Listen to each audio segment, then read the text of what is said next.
The clock on the mahogany mantelpiece, a heavy, silent monument to inherited time, had just chimed 3 times. 3 perfect, crystalline strikes that dissolved into the expensive, insulated silence of the house. I was already awake. I am always awake at 3 a.m. It is the hour of maximum vulnerability, the psychological midpoint of the night where defenses are down and the brain begins to believe the worst lies it has fabricated since sunset. My routine was my anchor, a self-imposed structure rigid enough to hold the weight of 72 years and the secrets of 3 decades before that. A cup of Earl Grey, hot but never scalding.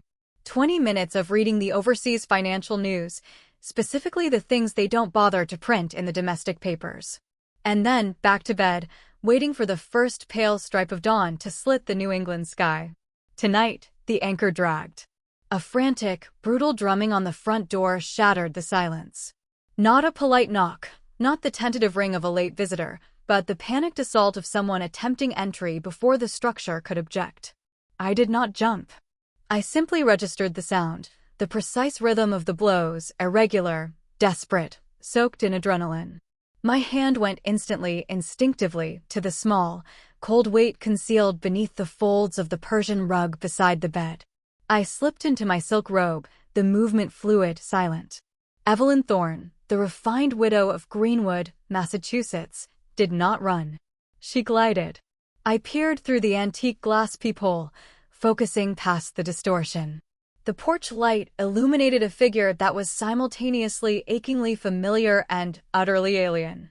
It was Daniel, my son. He was a wreck. Not simply disheveled, but thoroughly derailed. His suit jacket was missing. His white shirt, the kind he insists on buying for his engineering job at Sentinel Dynamics, was creased and damp, clinging to the skin of his chest. His hair was plastered to his forehead, and his face, that was the truly shocking part.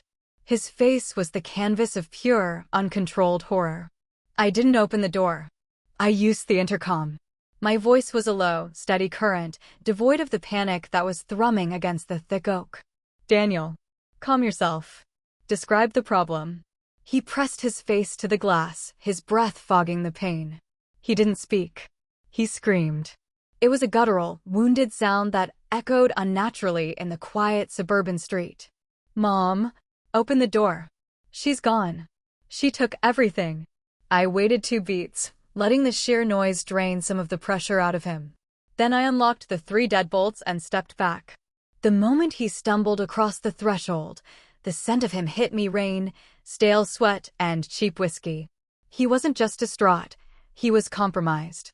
She cut off the credit cards. The medical insurance. The 401k is empty. Mom, she drained it all. Everything. He clutched his head, his chest heaving. She ran off with him. Vincent, the sales manager. She left a note. A single, nasty note. She took my life savings and she took hers. She just abandoned us. He collapsed onto the hall bench, shaking violently. His eyes, fixed on some internal horror, were indeed bloodshot, ringed with exhaustion and fear. The image was perfectly calibrated for grief, betrayal, and financial ruin. But I did not see a grieving son. I saw a security breach. I shut the door and relocked the deadbolts with deliberate, sharp clicks that sounded deafening in the hallway. I didn't offer a hug. I didn't offer a sedative. I offered nothing that acknowledged the domestic melodrama he was presenting. My analysis was immediate, detached, surgical. Sarah wouldn't.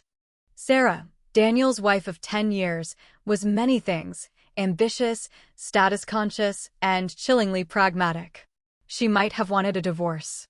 She might have wanted an upgrade. But she was meticulous about money, treating Daniel's security clearance and eventual pension like her own high-interest account. To burn every financial bridge, to invite legal scrutiny and ruin her own credit rating, simply for a sales manager, it was illogical. It didn't fit her profile. Betrayal was the mask. I needed to see what lay beneath the polyester facade of a classic midlife affair. Get up, Daniel. My voice was quiet, pulling the hysteria out of the room like a vacuum. He looked up at me bewildered. Mom, don't you hear me? I'm ruined. My house, my career, my life, it's gone. What are you doing? I ignored his questions. I walked past him, my gaze lingering on a tiny smear of mud on the antique rug, not garden mud, but the sort of dense clay you find near construction sites or specific industrial parks. He hadn't driven straight home. He had been somewhere else before dissolving. I walked into the adjacent formal study, opened a highly secured hidden cabinet disguised as a collection of rare first editions, and retrieved a garment bag. It was black, zippered, and weighted. I brought it back to him. You are going to take a 5-minute shower, cold, not hot. You are going to stop trembling. And you are going to put this on. I dropped the bag beside him. He fumbled with the zipper, pulling out a perfectly pressed, starched uniform. It was his level 3 access uniform for Sentinel Dynamics, the dark gray tunic with the specific red piping on the collar, immaculate and sterile. He stared at the garment, then at me. Mom, I'm not going to work. I can't face them. I need a lawyer and a therapist, not a uniform. You need structure, Daniel, I corrected him. Hysteria looks like guilt. Precision looks like control. You are going to restore the appearance of control because that is the only currency that matters in your line of work. My philosophy was simple. Appearances are facts until proven otherwise. And if there was a problem beyond financial ruin, a problem I strongly suspected involved the high-level encryption project he was managing, then the last thing he could afford was to look like a desperate, compromised man. I waited until he had dragged himself toward the bathroom, then I returned to the study. I bypassed the main phone line and moved to the heavy oak desk. Beneath the desk drawer, magnetically attached, was the secure satellite phone. It was bulky, ugly, and designed to transmit zero metadata. I hadn't touched it in 4 years, 2 months, and 17 days. My fingers, trained by decades of repetition, dialed the scrambled sequence. It was a 9-digit code, a non-traceable number known only to 2 people left in the world. The call connected on the first ring, which was Mark's signature discipline. A deep, gravelly voice answered instantly, without greeting or preamble. Status. Delta 1, Mark. I kept my voice low, professional. Immediate breach of perimeter. Level 2 protocols engaged. The subject is currently disoriented but contained. There was a heavy pause on the other end of the line, the sound of a man instantly shifting from sleep to operational readiness.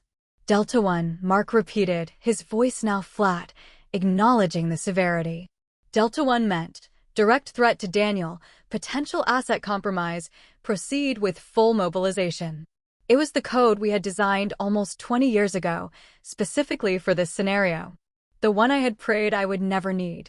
Financial profile is the cover, I stated crisply, looking at the door through which my son had disappeared. I need eyes on Sarah Thorne and her contact, Vincent. Immediate triangulation of assets and deep forensic review of their last 6 months of external communications. Treat this as an asset extraction, Mark, not a search and rescue. Understood, Evelyn. Time frame. Less than 24 hours to establish the truth of the motive. The longer the delay, the higher the risk to Daniel's operational status. Find out what she really took. And Mark. Yes. My eyes hardened, losing the last vestiges of the suburban widow. The old analyst, the fixer who tied off the loose ends and secured the damaged assets, was back online. Start the plan, now. Daniel was gone, sequestered in the bathroom, and only then did I allow myself a controlled exhale. It was not a breath of relief, but a calculated drain of pressure in the system. I was activated, and every cell in my body was running on old algorithms that I had sincerely hoped had been retired forever. My house in Greenwood was not merely a residence. It was Quiet Harbor, the codename we had assigned it when I purchased the property 2 decades ago. Beneath its immaculate facade, adorned with hydrangeas and supported by ridiculously expensive irrigation, lay a fortress. I moved to the staircase, touching a discreet panel adjacent to the painting of Sir Thomas Lawrence. The panel flashed green. This activated the sublevel sound dampening and engaged the full perimeter signal block, scrambling all non-encrypted outgoing Wi-Fi and GSM signals within the property line. If Sarah or her lover, Vincent, had planted anything in Daniel's home or on him, they would receive nothing but digital silence while he was here. I ascended to the second floor, to my study. Outwardly, it was the den of a sophisticated widow determined to finish her late husband's memoirs, fictional, of course. Inside, it was my safe room, the only place I kept the tools for the job I was supposed to have retired from. The plan was never about revenge. Revenge is an emotional expenditure of resources. Quiet Harbor was a risk management document formulated after I walked away from the service, having learned the cost of exposure. It rested on one simple, core premise. If the world I had left behind decided that Daniel was leverage, they would approach him through his weakest point. I had always assumed Daniel's weak point was his innate kindness. I had failed to account for his wife being a more effective weapon than any deep-cover operative. The plan consisted of 3 phases. 1. Consolidation, ensuring Daniel was not compromised beyond repair. 2. Threat analysis, establishing the true motive and target. 3. Neutralization, eliminating the threat while minimizing external fallout for Daniel. I placed a second call to Marcus. This time, he answered even faster. Go. Financial trace is chaos, Evelyn. Too aggressive. Too messy, Marcus confirmed my suspicion. Sarah emptied the mutual funds, liquidated the bonds. It was a public, loud disaster. She even attempted to purchase 2 one-way tickets to Arizona and paid cash for a cheap rental car in Phoenix. It's textbook misdirection. We're ignoring the money. Excellent, I confirmed. Anything on Vincent? Vincent Whitehead. Clean resume. Sales background. But his prints match a file we dusted off. Vasilij Nemanja, an old Serbian field worker, specialized in industrial espionage. Eastern European connections, black market data sales. He's not a lover. He's a courier, or more likely, the handler. Sarah was recruited, not seduced. My lips compressed into a thin line. This was worse. Sarah hadn't just found a new man. She had entered into a conspiracy against Daniel. And if she was working with Vasilij, the stakes were not merely high, they were geopolitical. His target is Daniel's data, I murmured. Not his money. Not his heart. I suspect the Griffin. It was his primary project. The Griffin was a next-generation encryption protocol Daniel was developing for Sentinel Dynamics. Its theft meant the loss of $1 billion contract for the company, and more dangerously, the compromise of a critical national asset. Daniel risked being labeled not just a cuckolded victim, but a pawn ripe for sacrifice. I am moving to scan his workstation at the house. I need to know precisely what is missing, I told Marcus. Keep Nemanja's trail hot. Do not let him dissolve into the digital noise. I disconnected, feeling the old, forgotten adrenaline rush slowly fill my veins. It was like putting on a comfortable, but heavy, pair of boots after years in slippers. Daniel emerged from the bathroom. He was pale, but thanks to the cold shower and the uniform, he looked functional. Mom, his voice was raspy. What now? I walked over to him, adjusting the immaculate collar of his starched tunic. Now, you go to the office. You will tell them Sarah created a massive scene, demanded a divorce and fled, taking her personal belongings and what she claimed was her share of the assets. You look tired because you spent the night trying to find her. But you came to work because you're a professional. Understood. But the accounts. The accounts are a private matter, Daniel. You will handle them with a lawyer when you have time. Sentinel Dynamics doesn't care who sleeps with your wife, but they care deeply about who can undermine their reputation. Your uniform is your armor. Wear it as a shield. His eyes widened with a sudden, dawning comprehension. He didn't understand why I was acting this way, but he understood that I was handing him a script for survival. Yes. All right. What will you do? Me? I allowed myself a faint, reassuring smile that did not touch my eyes. I am going to call your lawyer and begin sorting through this financial mess. I am your mother, Daniel. It's what we do. I walked him to the door. He climbed into his car, and I watched him drive away. He was safe for a few hours, encased in the protective shell of his professional reputation.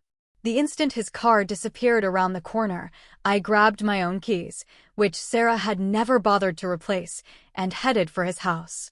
My task was not calling a lawyer, it was finding the inconspicuous safe he relied on and confirming that the ultimate asset, the griffin, was still there. I knew I wouldn't find money. I was looking for emptiness in the safe. And I knew that emptiness would mean that the quiet world I had sacrificed everything to build was definitively gone. Daniel's house was a monument to his misplaced trust and Sarah's relentless need for upward mobility. Located in a newly developed estate called The Preserve, it was all high ceilings, granite countertops, and the suffocating scent of fresh drywall and pretense. It lacked the history and genuine substance of my home, making it feel less like a sanctuary and more like a stage set. I walked through the silent rooms, my senses absorbing the atmosphere. It was cold. Not thermally cold, but emotionally vacant. Sarah had removed everything of hers, yet the absence was clinical rather than violent.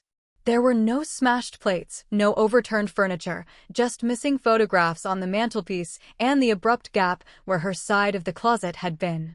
It was a professional departure. An extraction. I headed straight for Daniel's study, a small, heavily wired room off the main living area. He had installed his secure safe himself, believing his mechanical expertise was sufficient protection. I knew exactly where it was, behind a heavy, framed portrait of his late father. I lowered the painting. The safe was a standard grade, 3 security model, bolted deep into the structural beam. Daniel had used a biometric fingerprint lock, believing it to be superior to a simple keypad. He was wrong. Biometrics are reliable, but only when the subject is compliant. I retrieved a small, surgical kit from my purse, a vintage silver cigarette case, now containing specialized solvents and a microfiber cloth. My hands were steady, practiced. I applied a thin film of solvent, specifically formulated to reactivate latent oils, to the scanner. Then, using the cloth, I carefully lifted Daniel's print from the surface of the frame where he often rested his hand while admiring his father. I reapplied the lifted print to the scanner. Beep. Green light. The latch clicked. The safe door swung open with a soft, expensive groan. I looked inside. The first thing I registered was the smell, the dry, faint metallic tang of old paper and new plastic. The second was the arrangement. A stack of property deeds, the spare key to my own safe deposit box, a gesture of filial trust, and a small, antique silver locket that had belonged to his grandmother. But in the center, there was a gap. The space where the flash drive, the one containing the Griffin protocol, should have been. I felt a cold, deep well of dread open in my stomach. It wasn't the panic of the amateur, but the freezing certainty of the professional who knows the game has just escalated beyond the realm of personal drama. The Griffin was not simply data. It was the future of secure military communications. Its leak would not just ruin Daniel, it would expose a vulnerable American asset to state-level adversaries. This was treason, or near enough to it, and Sarah had just implicated my son. I reached inside the safe, carefully running my gloved fingers over the internal lining. Nothing. No residual heat from a quick transfer, no microscopic fibers left by the thief. Sarah had been meticulous. She had trained well. I sat back on Daniel's expensive leather chair, focusing on the emptiness. Why had she left everything else? The deeds, the locket. Because she wanted the theft to look like an affair fueled by rage and greed, where the data theft was merely an opportunistic crime discovered after the initial betrayal. I needed to know how deep she had gone. I turned to Daniel's main workstation. Unlike the safe, the computer was protected by a standard, moderately complex password, but not specialized encryption. Daniel's hubris was thinking the network was the risk, not the physical access. I bypassed the Windows login in less than a minute, using a specialized boot utility the size of a postage stamp. I didn't search for financial records. I went straight for the internal communications logs. There, buried deep within a rarely used subfolder labeled Family Photos 2019, was the damning evidence, a series of encrypted chat logs. They were too complex for Sarah's civilian laptop. She had used Daniel's. I ran the decryption algorithm. The logs snapped open, revealing a sparse, chilling conversation spanning the last 4 months. SD, the target is stable. Compliant. Waiting for confirmation on extraction date. VN, patience. The system requires synchronization. Do not deviate from the emotional profile. SD, the act is tiring. The pressure is mounting. He suspects nothing, but the act of devotion is taxing. VN, commitment is necessary for the final transfer. The key must be clean. Once complete, full withdrawal. The narrative is essential. The narrative, a woman scorned, running off with a handsome lover after destroying her husband's life savings. A perfect distraction from the clean theft of the data key. I closed the logs, deleting the utility and scrubbing the hard drive of my presence. Sarah had meticulously covered her tracks, but I now had a crucial piece of information. She was not emotionally unstable. She was cold, precise, and following direct orders. She had been operating a deep-cover long game, and Daniel was the secondary target. The primary target had always been the Griffin. My mission changed instantly from damage control to pursuit and retrieval. I needed to move faster than the auction block. I placed my third call to Mark. We have confirmation, Mark. Code Orion compromised. The Griffin is gone. It was a targeted extraction, not opportunistic theft. Mark's intake of breath was sharp. That changes everything, Evelyn. That means state actors, or a private entity with state-level funding. We are no longer operating against a couple of thieves. We are operating against the clock, I countered, standing up, the weight of the silver locket in the safe feeling suddenly insignificant. I need the destination of Vasilic Nemanja. Forget Arizona. They are moving to a location where the data can be exchanged quickly, securely, and with minimum risk of U.S. jurisdiction. Where do high-level information pirates make their deals? Mark paused, the sounds of digital tapping and distant sirens faintly audible through the secure line. Zurich, London, maybe Singapore. But Nemanja has history in the Mediterranean. A discreet, wealthy location. Let me cross-reference known associates with recent flight plans and secured private rentals. Do it, I commanded. I need to move immediately. And Mark, initiate Phase 2, Operation Clean Sweep on Daniel. The narrative holds, betrayed husband, financial ruin. He must be untouchable when the investigation begins. I left Daniel's house, carefully locking the front door, leaving the illusion of a sudden, brutal departure intact. The only thing missing was a little piece of classified technology, worth more than his life, and now resting in the hands of a woman who had planned this betrayal for months. My peaceful life in Greenwood was over. The fixer was back. And I knew exactly how to hunt prey that felt safe, because they believed the hunter was too old and too slow to follow. I met Marcus Finch at the designated rendezvous point, the subterranean archives of the Boston Public Library. We weren't there for quiet study. It was a space designed for silence, shielded from external surveillance, and, crucially, known only to a very select group of people from our past life. We settled at a heavy oak table, surrounded by the ghosts of long-dead historians. Marcus looked tired. At 65, he still carried the lean efficiency of a man who had spent his life on the move, but the worry lines around his eyes were deeper than I remembered. He passed me a thin, encrypted data pad.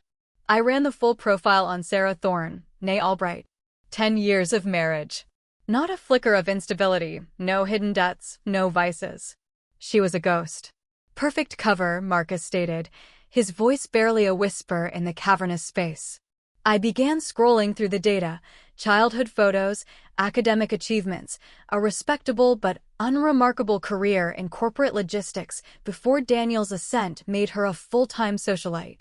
She was too perfect, I countered, tapping the screen on a photo from their wedding. Sarah, radiant, but her eyes possessed a cold calculation that I had dismissed at the time as simple ambition.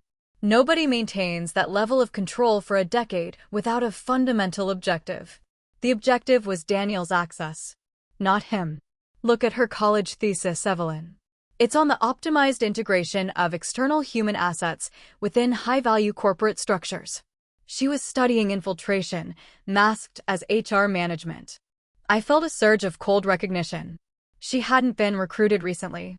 She had been groomed since college, perhaps even before. She was a sleeper, placed into the academic and corporate stream, waiting for a high-value asset like Daniel. So, who owns the asset? I asked, leaning forward. Vasilij Nemanja works the gray market. He's a broker, not the end user. Is it a competing U.S. defense firm desperate for the protocol, or an offshore state actor? Marcus shook his head. Nemanja is currently linked to the OSI network. They specialize in high-stakes, custom data theft, industrial, military, political. The buyers are often hostile governments, but sometimes it's a coalition of corporations seeking to dismantle a competitor. I studied the financial trail Marcus had successfully cleaned up. Sarah's loud, aggressive liquidation of assets. The financial mess was designed to waste our time and establish the narrative of petty revenge, I confirmed. If we had believed it was a simple theft, we would have filed police reports, gone through bank processes. We would have been paralyzed by bureaucracy while they crossed the Atlantic. Exactly, Marcus agreed. But Nemanja has made a mistake. He's using an old, almost defunct shell corporation in Geneva, Albatross Holdings. We tracked a large, non-refundable deposit they made 4 days ago on a property. Not a hotel. A private rental. I looked at the location. My breath hitched, not from surprise, but from the realization of how close the game was to ending. Lake Como, Italy, I read aloud. A secluded villa. Expensive, discreet, and perfectly outside the easy reach of American extradition treaties. They are preparing for the auction now. I have 2 assets positioned in Milan. They can be on the ground in Como in 4 hours. They're good former Delta. They can handle Nemanja and secure Sarah. I closed the data pad with a decisive snap. No. You pull them back, Mark. He frowned, confusion washing over his disciplined features. Evelyn, with all due respect, Nemanja is a trained operative and Sarah is clearly compromised. We need surgical extraction, not a diplomatic meeting. I agree on the extraction, I said, meeting his gaze. But Sarah is my responsibility. And more importantly, she is Daniel's wife. If those Delta men go in, there will be blood and the trail will lead back to Daniel. We need silence. We need a clean, untraceable retrieval. And deeper than that, I had a personal score to settle. Sarah had spent 10 years in my son's life, infiltrating the very sanctuary I had spent my retirement building. This wasn't just a professional matter, it was an act of personal violation against the family structure I protected. I know Sarah's mind, I continued, a cold certainty settling over me. I know her habits, her reactions, her weaknesses. She was arrogant enough to believe she could study us for a decade and get away clean. Her arrogance will be her downfall. I need to be the one to go in. Marcus sighed, running a hand over his silver hair. He knew me too well to argue when that particular look was in my eye. Evelyn, you're 72. This isn't a strategy meeting at the agency. This is a field extraction against a known hostile with paramilitary training. And I am the one who taught the paramilitary trainers, I reminded him softly. I know how to dismantle a threat without pulling the trigger, Mark. I am moving to Como. You manage the logistical cover. I need a clear route in and a foolproof way to scrub the data once it's recovered. And prepare the Ghost Protocol for Daniel. The Ghost Protocol was phase 2 of the clean sweep, the systematic, documented erasure of all evidence linking Daniel to the Griffin project, shifting the internal blame towards an unspecified, high-level corporate breach. I'll have the jet ready at Teterboro within 3 hours. But Evelyn, be careful. She lived with your son for 10 years. She knows things about you too. She knows what I allowed her to see, I corrected him, standing up. The past was not merely memory, it was a deep well of operational knowledge. And now she is about to discover what I chose to conceal. My gaze fell upon a dusty, heavy tome on the shelf, The Art of War. Sometimes, the greatest advantage lies in being underestimated. I was about to use my age, my femininity, and my role as the doting mother as the ultimate camouflage. I was going to Italy to retrieve the Griffin and, perhaps, to settle a few scores that predated Sarah Thorne. The transition from the manicured lawns of Greenwood to the sterile efficiency of a private jet felt like shedding a heavy cloak. On the plane, flying high over the Atlantic, the old Evelyn Thorne finally allowed the widow Thorne to step back into the shadows. I sat in the minimalist cabin, reviewing my operational gear, a small, custom-made briefcase containing not cosmetics or currency, but specialized tools, digital spoofers, chemical neutralizers, a burner phone array, and a highly focused stun device disguised as a luxury fountain pen. But my most valuable asset was not in the case. It was in my mind.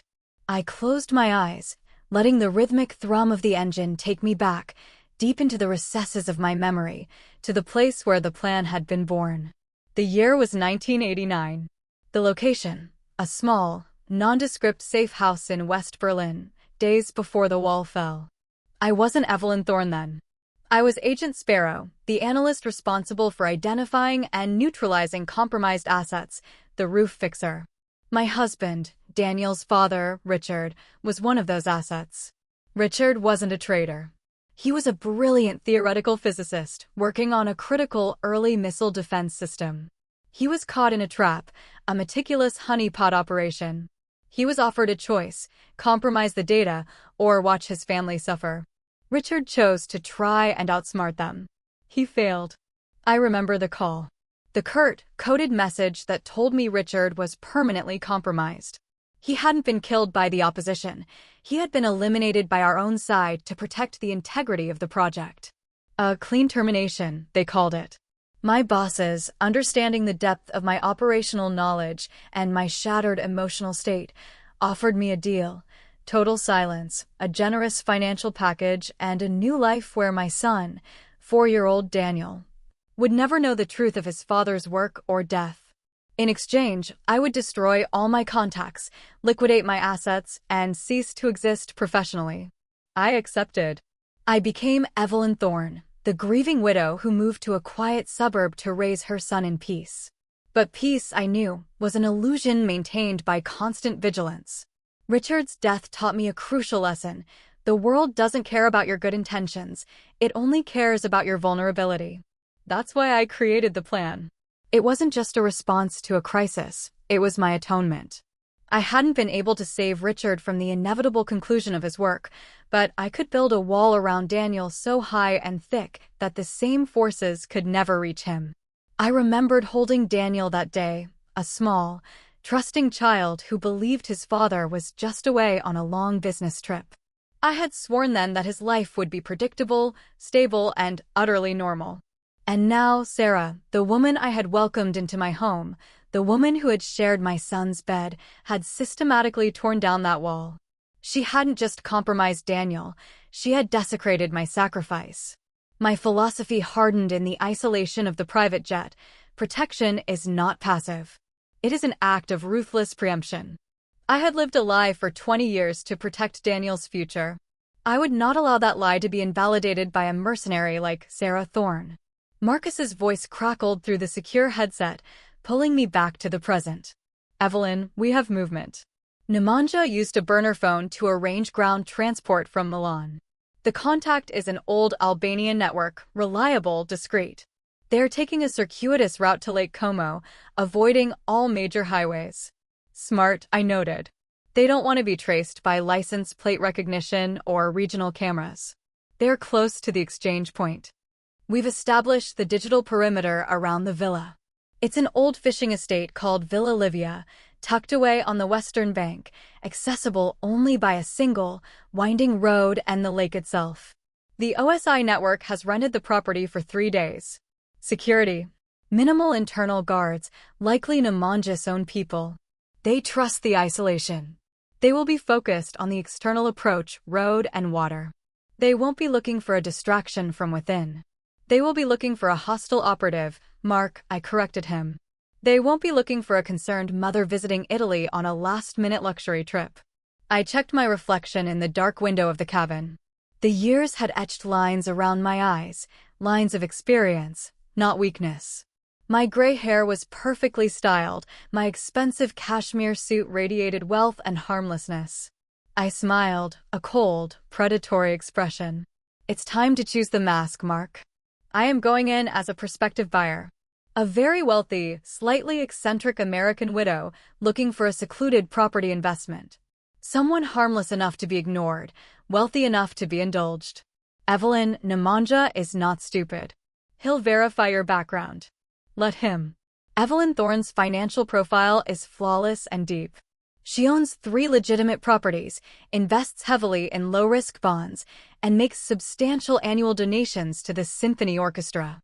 It's the perfect lie because it's 99% true. The 1% that is missing is the only part that matters. I instructed Marcus to create a fabricated communication trail between a fictional high-end Italian realtor and my persona, setting up a viewing appointment for Villa Livia tomorrow morning. The distraction needed to be plausible, and the timing needed to be precise.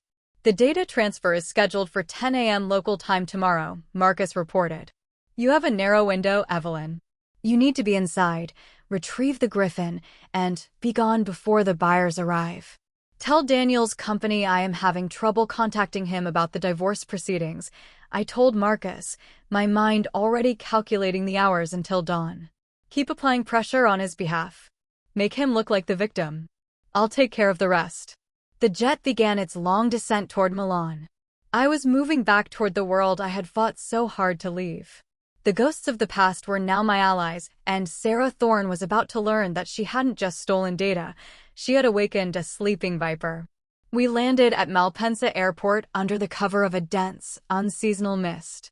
Marcus had arranged a driver, a reliable, silent man who knew nothing of the operation save the destination, a small, high-end hotel near Bellagio, Lake Como.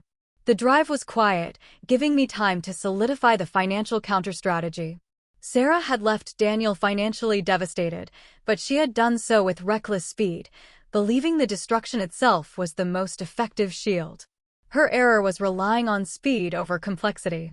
Upon arriving at the hotel, I immediately bypassed the front desk protocols and established my temporary command center in the suite.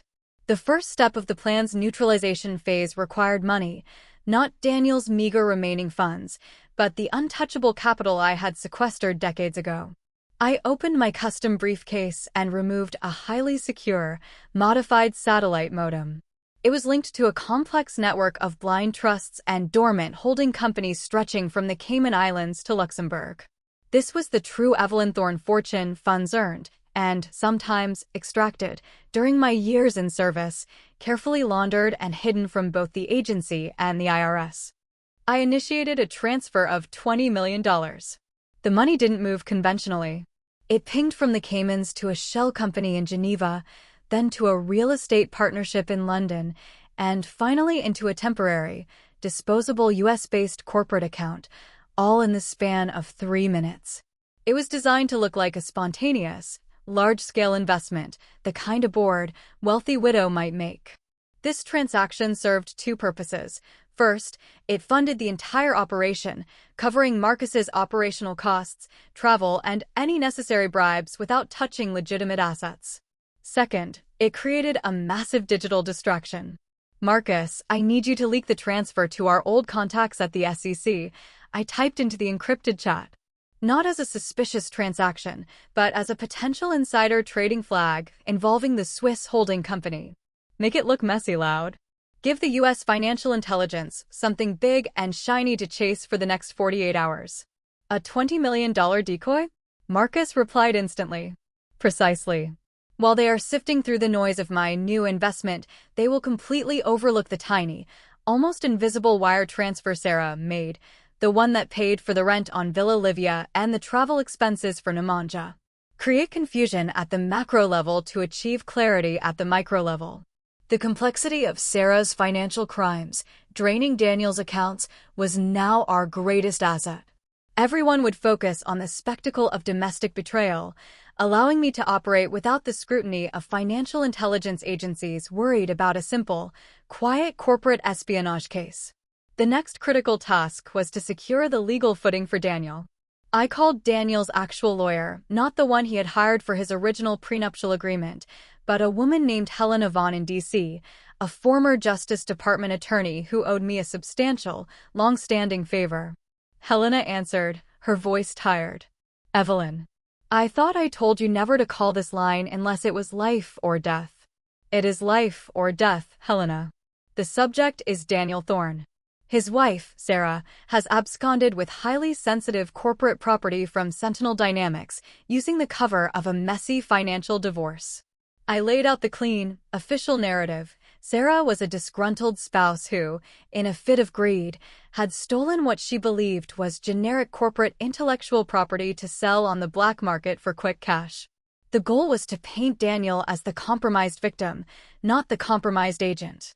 Sentinel Dynamics needs to see Daniel as a liability who is used, not as a participant, I instructed Helena. You will inform their legal counsel that you are preparing an injunction to freeze Sarah's assets based on corporate theft. Make the language aggressive, focused on data integrity and the betrayal of trust. Draw all their attention to Sarah's malice, not Daniel's security lapse. Evelyn, this sounds like you're trying to run an elaborate cover operation, Helena noted dryly.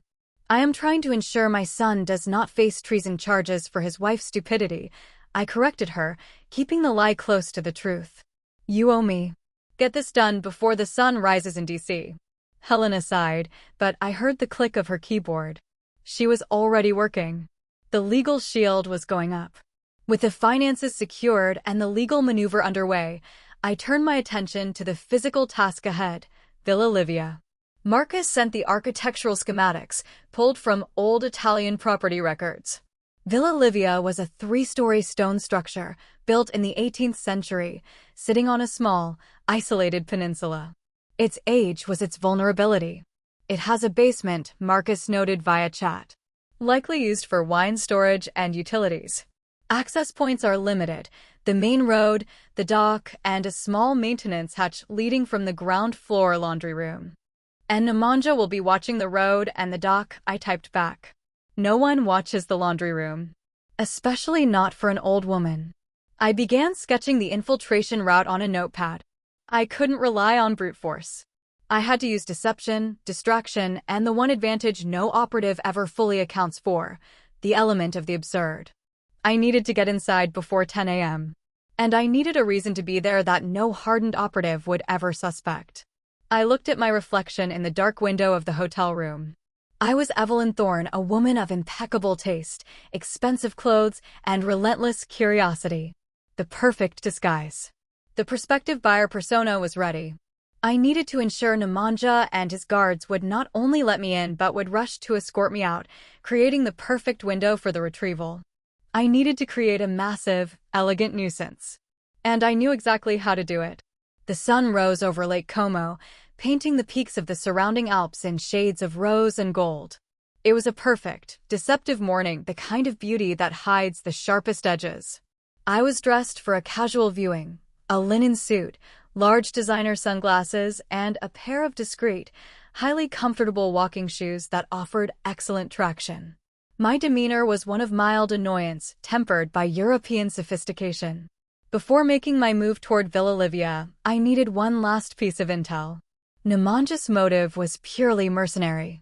But Sarah's was too intense, too destructive for mere profit. She had meticulously ruined her own life, banking on Daniel's public shame. Greed alone did not explain that depth of malice. I opened Daniel's file again, focusing not on his career, but on his family history. Sarah's chats with Nemanja had mentioned the key must be clean, and the pressure is mounting, implying an emotional stake. I reviewed the history of Daniel's trust fund, established by Richard. It was a complex, multi-layered inheritance managed by my family's old legal firm that would only be fully released upon my death, or if Daniel proved beyond a reasonable doubt that he was incapable of managing it. I had set it up this way, a final, protective layer. I scanned the records of Sarah's previous relationships, digging deeper than Marcus's initial assessment. There was a fiancé before Daniel years ago, a promising young accountant named Michael Hayes. Hayes committed suicide 8 years ago, 6 months after Daniel married Sarah. Official ruling, corporate stress and bankruptcy. I pulled up the corporate records for Hayes. He had been employed by the same consulting firm where Sarah worked before she married Daniel. Hayes had accused the firm of massive embezzlement and attempted to blow the whistle. He lost everything, including his life. I cross-referenced the names involved in the embezzlement scandal with the names of the founders of Sentinel Dynamics, Daniel's current employer. The connection was immediate and chilling. The primary embezzler was Reginald Caldwell, the CFO of Sentinel Dynamics and Daniel's direct mentor. The puzzle snapped together with a cruel, cold precision. Sarah hadn't targeted Daniel randomly. She had targeted him because he was Caldwell's protege. She had spent a decade building a life with the son of the man who had destroyed her first love, patiently waiting for the moment when Daniel's proximity to sensitive data would allow her the perfect, twofold revenge. Motive, justice, corrupted by time and opportunity. She didn't want the money. She wanted to destroy the entire structure that allowed men like Caldwell to thrive by making Daniel, Caldwell's heir apparent, the central figure in a national security disaster. She wanted to expose the rot at Sentinel Dynamics by stealing the Griffin, forcing a total investigation, and in the process, destroying Caldwell's career and legacy through Daniel's downfall. She was playing the long game of personal vendetta, using industrial espionage as her sword. This realization changed everything about my approach. Sarah was not just a mercenary, she was a zealot. Zealots are far more dangerous because they will sacrifice themselves for the cause. She would not simply retreat if cornered, she would try to ensure Daniel was ruined, even if it meant her own capture. I contacted Marcus immediately. Sarah's primary target is not the Griffin.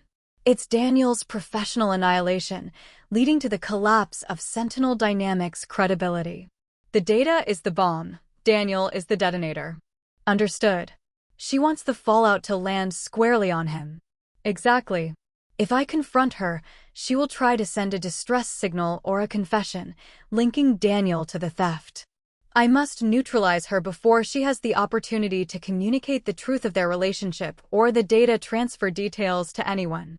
My initial plan of a simple infiltration and retrieval was now insufficient. I had to ensure Sarah's silence was absolute, without resorting to violence that would complicate my own extraction. I left the hotel, instructing the driver to proceed to Villa Livia. As we drove along the stunning, serpentine road that skirted the lake, I prepared my cover story. The road to Villa Livia was narrow, isolated, ending abruptly at heavy iron gates topped with sharp spikes. As expected, a surveillance camera rotated slowly, monitoring the approach. My driver stopped and sounded a polite, single horn blast.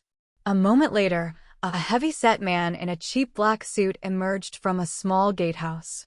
He approached my window, his expression hostile and his hand resting inside his jacket. Nemanja's security. Crude, but effective. I lowered my window just enough to look annoyed. "I am Evelyn Thorne," I stated, my voice sharp and clear, laced with an impeccable American accent that suggested high status and impatience. "I have an appointment with Mr. Dubois from Bellagio Properties to view the Villa Livia. I was informed the owner wishes to sell quickly and discreetly. I do not appreciate being kept waiting." The guard frowned, clearly confused. This was not the hostel they expected. This was a demanding, elderly American woman. He spoke heavily accented Italian. "The property is not available for viewing, Signora. You must leave." I sighed dramatically, pulling out my phone and speaking loudly into it, pretending to address my fictional realtor. "Mr. Dubois, tell me you did not drag me all the way from Teterboro, New Jersey, for a viewing only to be blocked by an unusually aggressive gardener. If this is how the sale is managed, I assure you, I will buy the property next door and make this one look like a tool shed." I hung up abruptly and turned back to the guard, my expression turning icy. "Call your superior. I am a serious buyer. If this property is truly for sale, I will be inside in 5 minutes. If you continue to obstruct a potential multi-million-dollar transaction, I will ensure that the current occupants face every legal penalty for fraudulent listing." "Understood." I didn't wait for his reply. I simply leaned back in my seat, projecting an aura of entitled, unquestionable wealth. The guard hesitated, his professional threat assessment utterly undermined by my demeanor. He wasn't trained to handle irate, wealthy Americans. He was trained to spot men in tactical gear. He spoke quickly into a radio, clearly seeking instruction. My foot was in the door. I was about to become the most persistent, most annoying, and most underestimated distraction on Lake Como. The internal radio exchange was brief and tense. The guard, likely reporting to Nemanja, received clear instructions. Handle the nuisance. Get rid of her, but do not escalate. We are 5 hours from the transfer. The heavy gates groaned open just enough to let my vehicle through. The guard did not apologize. He simply pointed toward the main villa. You have 5 minutes, Signora. Then you leave. 5 minutes is more than enough for me to gauge the structural integrity, I replied coolly, stepping out of the car. The villa was beautiful, but neglected. It reeked of temporary occupation. Expensive suits hung on cheap racks near the entrance, and the polished stone floors bore the faint, abrasive marks of heavy boots. The few security personnel visible looked like they were trying very hard to appear casual, positioned near key exits, but failing spectacularly. My priority was not the ground floor. It was the laundry room and the access hatch leading to the utility basement. A man with a sharp, suspicious face, likely Nemanja's second-in-command, met me at the main entrance. He spoke passable English. Madam, there has been a mistake. The villa is not currently on the market. A mistake or poor management? I countered, sweeping past him with the confidence of someone who habitually pays cash for continence. I flew here specifically for this listing. Now that I am here, I will assess the property's potential before I call my lawyers. I moved quickly into the main living room, praising the view, but criticizing the windows, too small, easily drafty. I needed speed and distraction. The flow is terrible, I declared loudly, waving my hand dismissively toward an expensive antique cabinet. The whole ground floor needs to be gutted. Tell me, where is the main operational heart of the villa? The laundry, the utilities, is the plumbing modern? The second-in-command looked visibly uncomfortable. Operatives running a black market data auction do not generally discuss water heaters with potential buyers. The utilities are in the service area, Signora. It is not. Lead the way, I commanded, already heading toward the back of the house. If the infrastructure is unsound, then no view in the world can save this investment. My pace was deliberately hurried, forcing him to keep up, constantly apologizing for the inconvenience. This controlled chaos was my shield. We reached the rear of the house.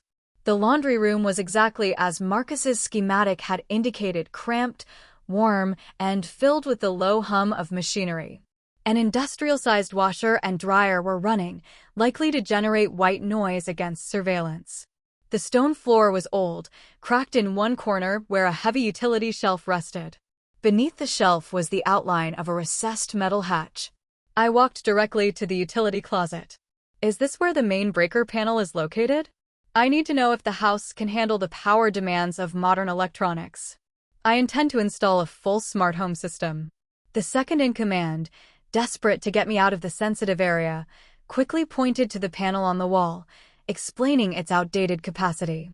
I used the opportunity to lean down, ostensibly to examine the wiring, but actually reaching my hand back, feeling the cold, smooth metal of the hatch cover. It was secured, but by a simple, manual lock, not an alarm system. They were too focused on the doors and windows. Unacceptable, I declared, standing up abruptly and pulling out my customized fountain pen. The light in this room is dreadful. I need to take a quick photograph for my contractor. I held up the pen, which had a sophisticated microcamera built into the clip. I didn't take a photo. Instead, I swiftly pressed the nib of the pen against the wall behind the washing machine, the spot that housed the thermal exhaust for the entire wing. The pen released a fast-acting chemical neutralizer. It was odorless, colorless, and specifically designed to saturate an area with a density that would blind modern heat imaging systems for approximately 20 minutes. It will all have to be ripped out, I stated, turning to the operative. I've seen enough of the infrastructure. Now, I must see the master bedroom. I need to know the light exposure for my morning reading. He nearly sagged with relief. Leading me away from the utilities, he took me up the stairs. The master suite is on the 3rd floor, Signora. It has the best view. As we climbed, I subtly dropped a tiny electronic disc disguised as a lost button. It was a microjammer, programmed to specifically interfere with any UHF transmission, the type commonly used by cheap two-way radios the guards were likely carrying. It wouldn't stop the auction, but it would create irritating static and delays in communication among the perimeter guards. On the third floor, I finally located Sarah. She was in the main drawing room, which had been converted into a temporary data center. Expensive laptops were spread across an antique desk. Sarah was there, not in field gear, but dressed impeccably in a silk blouse and smart trousers, calm and composed, overseeing the final setup. Nemanja was beside her, a heavy, impassive presence. When she saw me enter the room, led by her flustered security man, Sarah's composure finally fractured. Her eyes widened, losing their calculation, and a genuine, terrifying flicker of pure shock crossed her face. I paused in the doorway, my own face a mask of polite curiosity. Good heavens, I said, looking pointedly at the complex array of networking equipment. An impromptu office. Are you perhaps the current tenant? Evelyn Thorne. I'm viewing the property. Sarah recovered with lightning speed. She gave the security man a withering glare that said, "Idiot, why did you let her in?" "We are in the middle of a private, high-level business negotiation," Sarah said, her voice smooth but tight, her eyes burning with hatred. She had recognized me immediately, realizing the full scope of her failure to secure Daniel's deepest connection. A negotiation? In such a beautiful setting? How delightful, I purred, stepping further into the room. Perhaps when you are finished, we can discuss the possibility of a quick buyout. I am quite partial to the natural lighting here. I maintained the pretense, but my internal clock was running fast. I had neutralized the thermal imaging downstairs. The micro-jammer was active. I had less than 15 minutes before my security measures faded and the true hostility of the situation was realized. The target, the Griffin drive, was not connected to the main network. It sat on the edge of the desk, a small, military-grade black aluminum case, waiting for the final transfer. I was 3 feet from the target. Sarah was 3 feet from me. And Nemanja, the predator, stood between us, his gaze no longer confused, but lethal. The polite game was about to end. Vasilij Nemanja stepped forward, his bulk radiating a quiet menace that transcended the simple role of a bodyguard. His eyes, small and dark, assessed me with the clinical professionalism his subordinate lacked. He wasn't bothered by my wealthy widow persona, he was calculating my threat level. "Madam Thorne," Nemanja said, his voice a low, rough rumble. "This viewing is over. You will leave now." His English was perfect, devoid of the Balkan accent Marcus had attributed to him. He was trained to blend. I smiled, a wide, genuine smile that made my eyes crinkle at the corners, the harmless face of a wealthy woman about to commit a massive social faux pas. "I am afraid I cannot," I announced pleasantly. "You see, Mr. Nemanja, I simply adore this room. I have already mentally placed my collection of 18th century ceramics right where that rather ugly black box is sitting." I made a subtle gesture toward the desk, pointing directly at the small, black aluminum drive, the Griffin. Sarah reacted first. Her eyes narrowed to dangerous slits, understanding instantly that I hadn't just stumbled upon them. I had been tracking them. Her hand moved toward a panic button beneath the desk. Nemanja, however, was focused entirely on me. He wasn't concerned about a ceramic collection.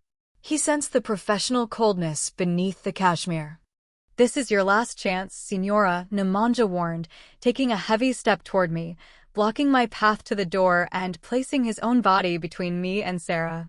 "And this is yours, Vasilij," I replied, allowing a hint of my operational voice to cut through the sweetness.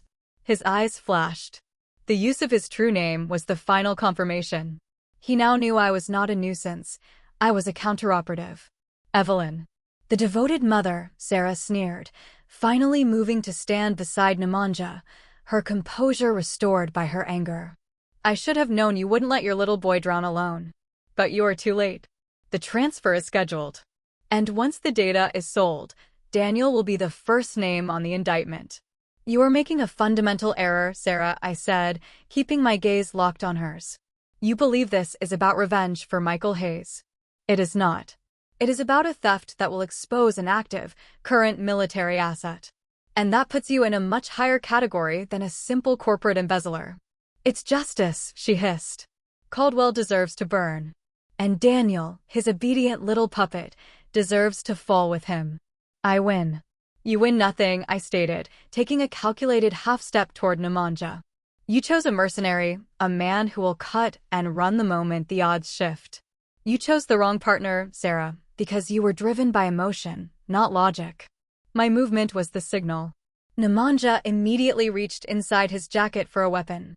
He was good, fast, and heavily built. But I was closer. As he began to draw, I executed the gambit I had rehearsed for 2 decades, the old woman's stumble. I didn't lunge. I made a high-pitched, surprised gasp, clutching my chest dramatically, and then pitched forward, my legs momentarily buckling, as if seized by a sudden, severe heart spasm. My trajectory, however, was not a fall to the floor. It was a precise, controlled dive directly into Nemanja's midsection. The shock on his face was instantaneous. He couldn't shoot. He couldn't dodge. He was facing a fragile, panicking woman experiencing a medical emergency, a massive liability in a high-stakes, discreet environment. He instinctively dropped his hand from the weapon to catch me, intending to redirect my body away. That was the mistake. The moment my momentum connected with his torso, I didn't hold on to him. I snapped my right hand outward, the customized fountain pen leaving my grasp and landing with surgical precision on the pressure point just below his ribcage, the solar plexus. The pen released a high-voltage, low-amperage shock. It was non-lethal, but designed to create instantaneous, agonizing diaphragm paralysis and sensory overload. Nemanja made no sound. He simply seized up, his eyes bulging as the electrical current overloaded his nervous system. His large body went rigid, then immediately slumped, falling heavily to the floor, creating a sound like a sack of concrete hitting stone. The entire sequence took less than 2 seconds. Sarah screamed, a sound of raw fury and astonishment. She realized too late that the grandmother persona was a lie. She finally understood who she was dealing with. She lunged past Nemanja's falling body, not for a weapon, but for the griffin drive on the desk. Her intent was clear. If she couldn't escape, she would destroy the data or upload a corrupted file, ensuring the maximum damage to Daniel. I was closer to the drive. My hand swept across the desk, snatching the small black case just as Sarah's fingers brushed the air where it had been. "Too slow, dear," I said, straightening up, the blood rushing, but my hands steady. The shock of the close-quarter combat had cleared the final vestiges of my civilian persona. Sarah, now unarmed and facing an adversary who had just taken down a professional operative, stopped. She was trapped between the desk and the large, prone body of Nemanja. "You think you've won?" she panted, her beautiful face distorted by hate. "You can't keep this silent, Evelyn. If I don't show up for the transfer, the buyers will contact Sentinel Dynamics immediately. The internal investigation will start with Daniel. And they will find all the money I took. He is ruined." She had anticipated the financial cover-up. She knew that even if I secured the data, the financial ruin was a smoking gun pointed straight at Daniel. "You are correct," I admitted, holding the Griffin drive securely. "But you misunderstand the nature of money, Sarah. It is the easiest thing to manipulate." I stepped back, keeping my distance from her. I glanced at the wall clock. 9:15 a.m. Less than 45 minutes until the transfer time. "You have a choice," I told her, my voice dropping to a decisive whisper. "You can either disappear entirely, using the narrative you created, the desperate wife running with her lover, and never surface again.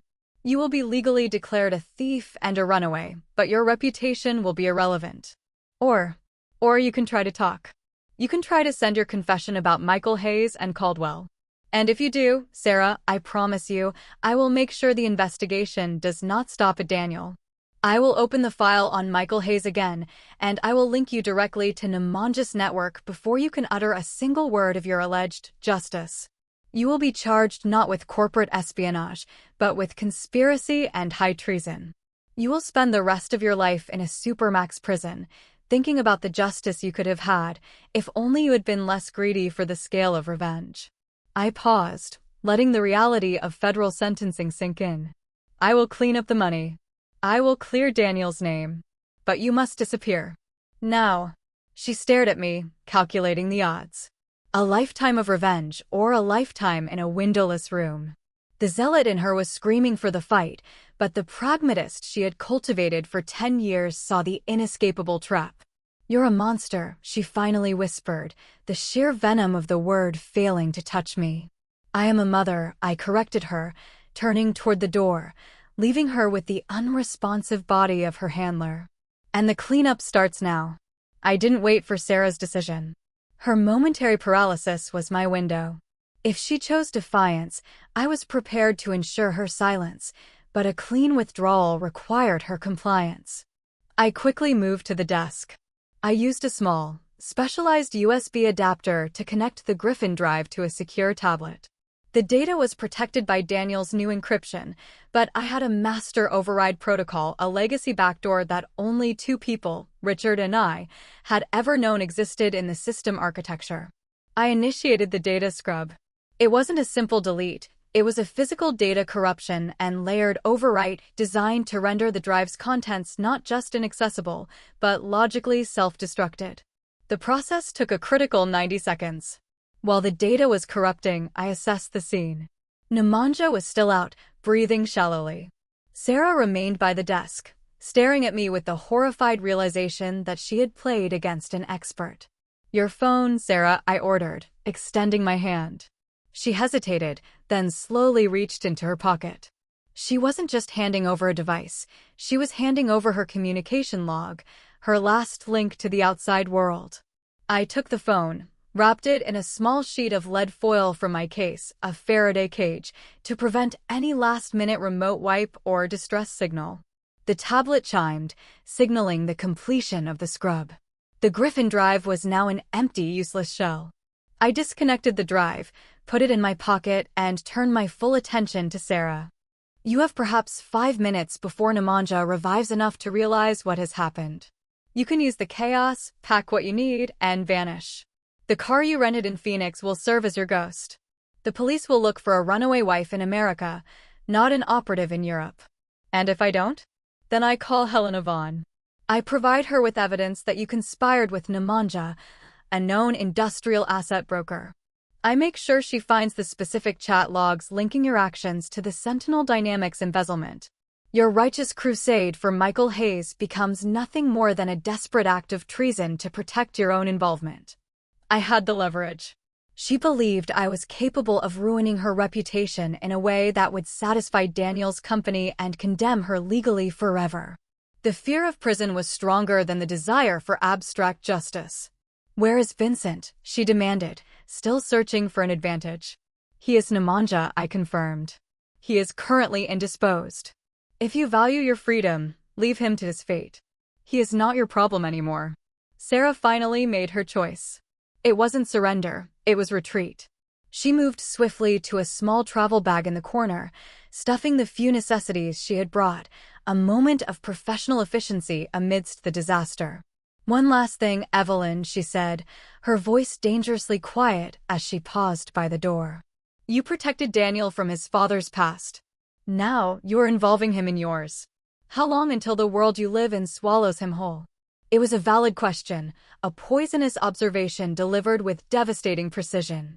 "I will handle the consequences," I replied, my expression unyielding. "That is my profession."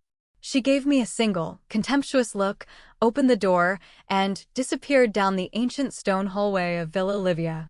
She vanished as efficiently as she had entered Daniel's life. With Sarah gone, I moved quickly to ensure Nemanja's silence.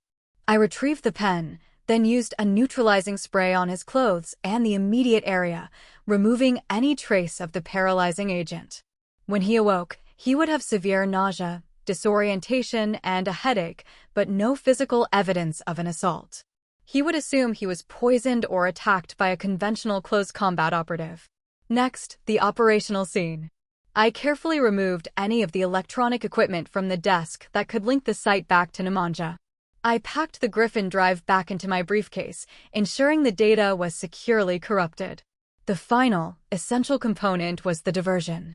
I walked to the main window and used the micro camera in the pen to photograph the breathtaking lake view. Then, I pulled out my legitimate, expensive phone, the one linked to my fictional realtor, Mr. Dubois. I dialed Dubois's agency number, which Marcus was currently monitoring and spoofing in real time. "Mr. Dubois," I said, my voice rising sharply, full of theatrical outrage. "I am absolutely appalled. I want to view the property as you insisted, and the current residents, some kind of shady Russian businessmen, I believe, had the villa in a complete shambles. They had strange equipment everywhere, and one of them actually collided with me, causing me to drop my favorite antique pendant."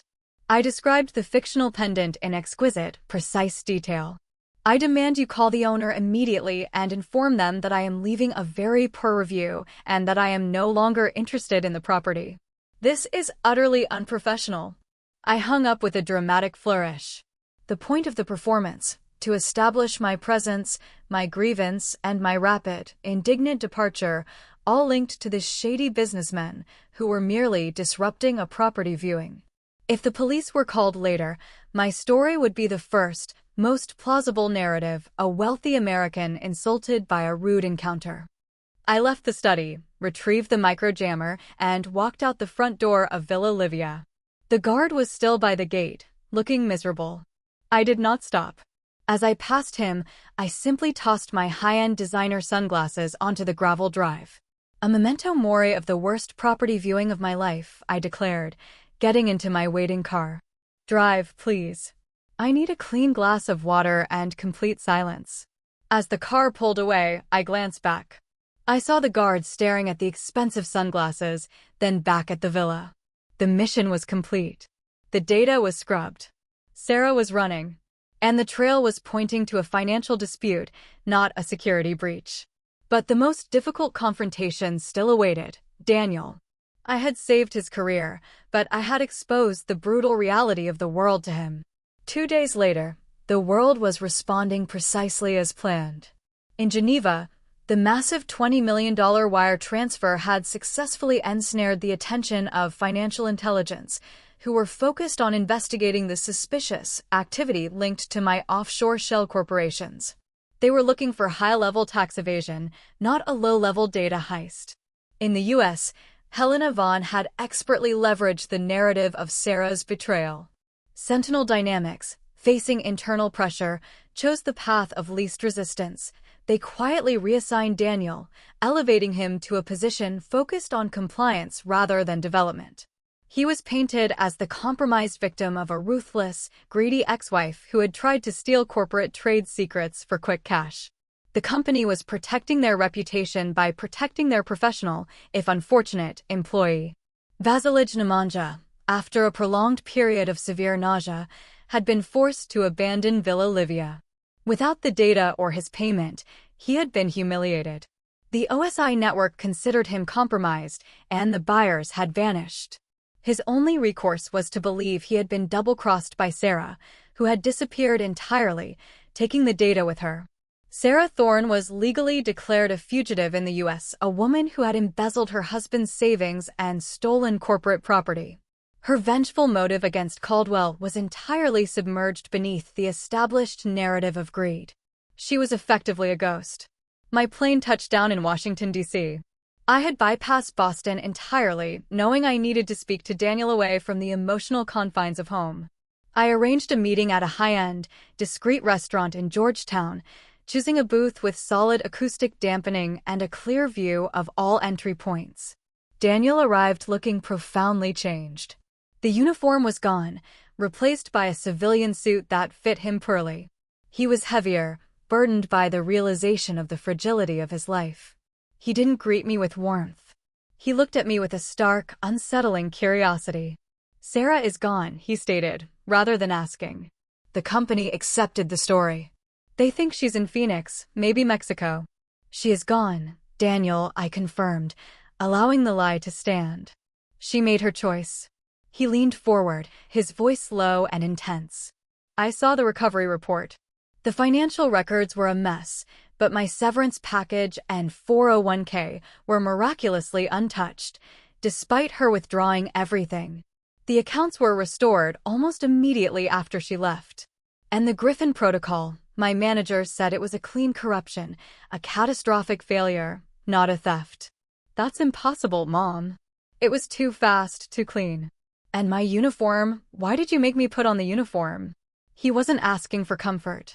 He was asking for the truth behind the illusion.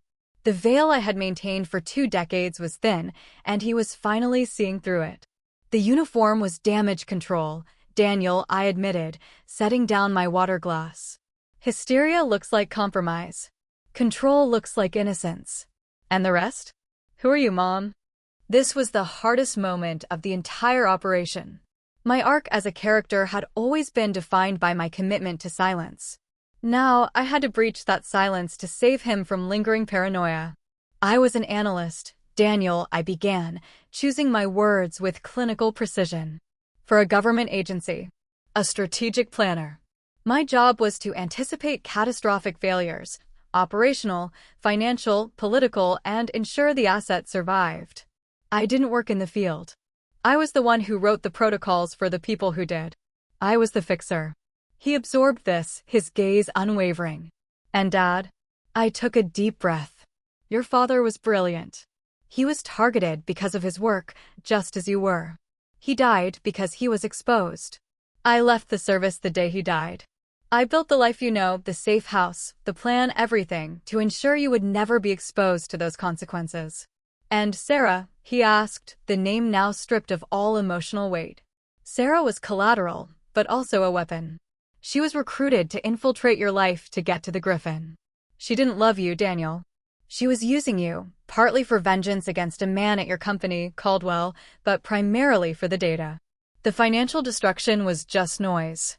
Daniel slumped back into the chair, the revelation visibly hitting him like a physical blow. He wasn't mourning the wife. He was mourning the reality he had believed in. So, you went to Italy. You went to the auction. And you took the data back. It was not a question. I recovered the asset and ensured your name was scrubbed, I said simply. Sentinel Dynamics believes the data was destroyed in a server malfunction. They believe you were a victim of your wife's greed. You are safe. But Daniel, you must understand the world I lived in is always watching for vulnerabilities. You have been exposed. You are no longer safe living in blissful ignorance. What am I supposed to do now? His voice was raw. You take the promotion to compliance. You learn how systems fail. You learn how to identify the next threat before it reaches you. You stop trusting the surface, Daniel. You learn to read the room, the motivations, the algorithms of betrayal. I wasn't asking him to become me. I was asking him to put on a different kind of armor, wisdom. I have given you back your life, Daniel, I concluded. But I cannot give you back the illusion of innocence. That is the price of exposure. You are now aware. And awareness is the best defense. He stared past me, out the window at the bustling Georgetown street, seeing not tourists, but targets and handlers. He saw the world I saw. Thank you, Mom, he finally said, the gratitude heavy, but tainted with a deep, unsettling fear. I think I hate it, but thank you. I simply nodded, accepting his painful realization. The immediate crisis was averted, but the character arc was permanent. Daniel Thorne was no longer the innocent son. He was the knowledgeable survivor. 6 months passed. The transition back to normal life was smoother for the world than it was for us. The media dropped the sensational story of the runaway wife. Sentinel Dynamics completed its internal review, concluding that Daniel was a minor security risk due to personal vulnerability, not malice. He was rehabilitated, functioning, and, most crucially, aware. Daniel sold the house in the preserve, the stage set for Sarah's deceit, and moved to a smaller, more anonymous condominium closer to D.C. His new life was Spartan, controlled, and strategically bland. He checked in with me twice a week, his calls now less about familial affection and more about subtle risk assessment. Did you notice the security upgrade on the bank's website, or do you think the new neighbor is too quiet? He was learning. I returned to Greenwood, the quiet suburb acting as a pressure cooker for my internal transformation. I tended the garden, maintained the facade, but the silence of the house no longer felt like sanctuary. It felt like a carefully constructed blind. My arc was complete.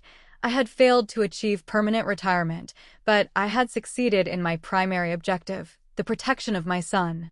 The cost was the irreversible exposure of my past. I accepted this new reality. Evelyn Thorne, the fixer, was back on active, if unofficial, duty. One late afternoon, as the autumn light slanted across my polished oak floor, I received a visit from Marcus Finch. He didn't use the front door. He used the emergency basement entrance, a discreet steel hatch disguised beneath my favorite potting bench. He emerged covered in dust, carrying a heavy, unmarked box.